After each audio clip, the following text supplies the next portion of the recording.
member from Chilliwack Hope.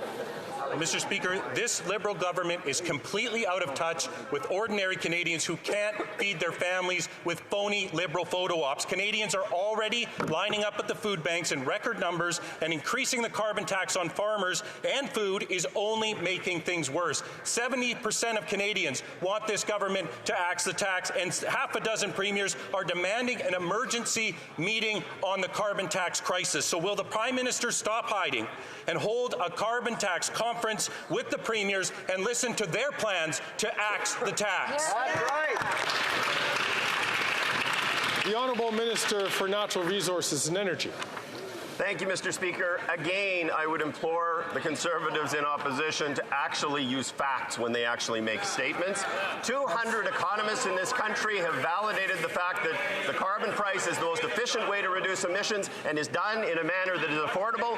When Premier Moe actually came before the committee a couple of weeks ago, journalists actually called the statements that he was making, which are the same as what this fellow is making, a parade of nonsense and completely dishonest. I totally agree.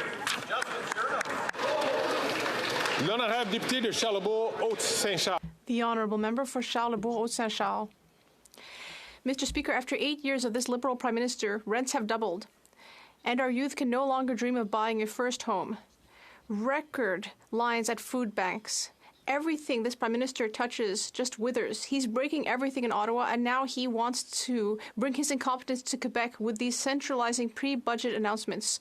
Will the Prime Minister finally understand that this is just making things worse for Quebecers? The Honourable Minister of Housing, Infrastructure and Communities. Mr. Speaker, on the contrary, we are investing to build housing in Quebec. For example, the Accelerated Housing Fund in Quebec has enabled us to sign an agreement with the province, $1.8 billion, to build 8,000 affordable housing units throughout the province. The Conservatives are against that investment. It's incredible. We will continue to invest to improve the situation and build affordable housing more quickly. The Honourable Member. Mr. Speaker, how can we trust this government when we think of the way they manage everything, the border, the armed forces, ArriveCan, EI? Everything this government does goes wrong for 8 years, and now they're adding insult to injury by interfering with Quebec jurisdiction. Does this Prime Minister understand that this will make the situation worse for Quebecers and all Canadians?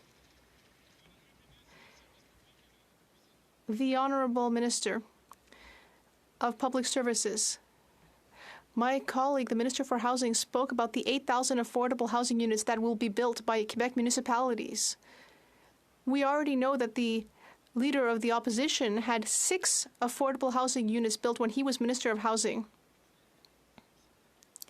And what the member may not know is that his own riding, there is a project that built 163 affordable housing units, which is about 25 times more than his leader managed to build throughout his entire term and throughout the entire country.